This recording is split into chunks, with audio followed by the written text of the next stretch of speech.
You're lying on a surgical table.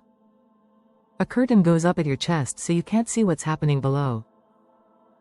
In the next 45 minutes, a surgeon will cut through 7 separate layers of your body, lift a human being out of you, and put every layer back. You'll be awake for all of it.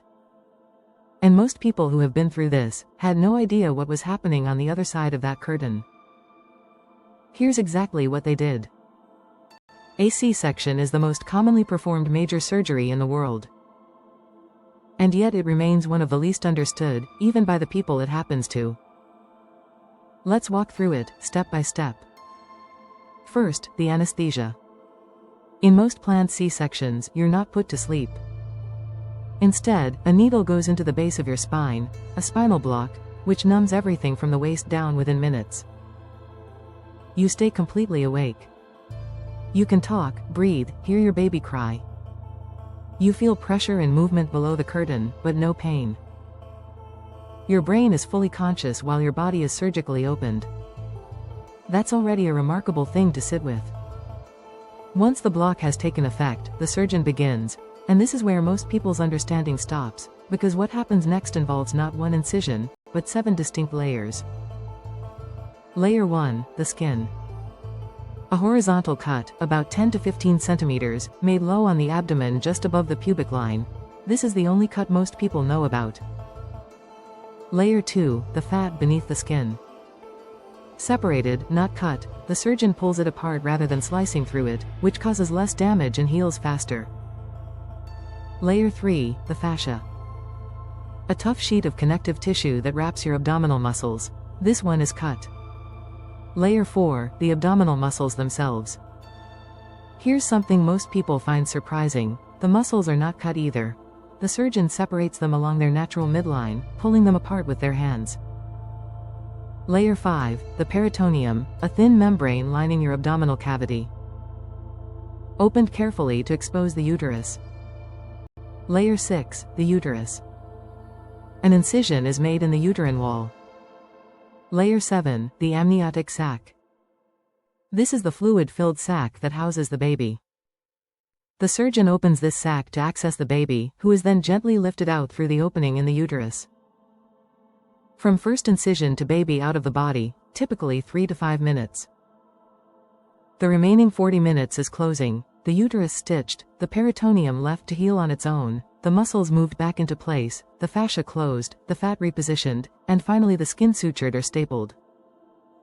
7 layers opened. 7 layers closed. While you lie awake and listen for the cry.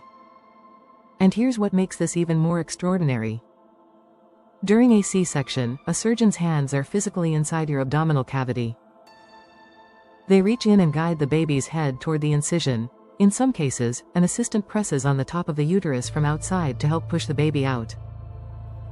Most people imagine a C-section as a clean, clinical procedure. The reality is that it is major, physical, hands-on surgery, happening while you are fully conscious and talking to the person standing above the curtain. And here's the part that genuinely surprises most people. Babies born by C-section don't pass through the birth canal. And that journey, which seems purely mechanical, actually does something biologically important. As a baby travels through the birth canal, it's exposed to the mother's microbiome, beneficial bacteria that colonize the baby's gut in the first moments of life and begin building its immune system. C-section babies miss that exposure entirely. Research has found that this difference in early gut bacteria may be linked to higher rates of certain immune conditions, allergies, and metabolic disorders later in life. Scientists are still studying exactly how significant this is. But some hospitals have started a practice called microbiome seeding, where gauze is placed in the birth canal before the C-section and then wiped over the newborn's face and body afterward, in an attempt to replicate that bacterial transfer. A procedure designed to give a surgically born baby the microbial start it would have had naturally. Medicine finding ways to restore what surgery changes. Here's a number that puts the scale of this in perspective. In 1990, roughly 7% of all births worldwide were C-sections. Today that number has tripled, about 21% of all babies born globally arrive via C-section. That's nearly 1 in 4. By 2030, researchers project that figure will reach 29%. The World Health Organization says the medically necessary rate should sit between 10 and 15%. Which means a significant portion of C-sections happening right now are not medically required, they're being performed by choice, by convenience, or because of fear. And yet, despite being one of the most common surgeries on Earth, performed roughly 29 million times a year globally, most people who've had one couldn't tell you which layers were cut, which were separated, or what happened in those 45 minutes on the other side of the curtain. We do this surgery nearly 30 million times a year. And we barely talk about what it actually is. So next time you hear someone say they had a C-section, you know what that actually meant. 7 layers opened while they were awake. A surgeon's hands inside their body. A baby lifted out in under 5 minutes. 40 minutes of careful, methodical reconstruction. And a recovery that takes weeks, because despite what some people still say, there is nothing simple about having your abdominal wall surgically opened and put back together. 1 in 4 babies born today arrives this way. And the people who go through it deserve to know exactly what happened to them. Now they do.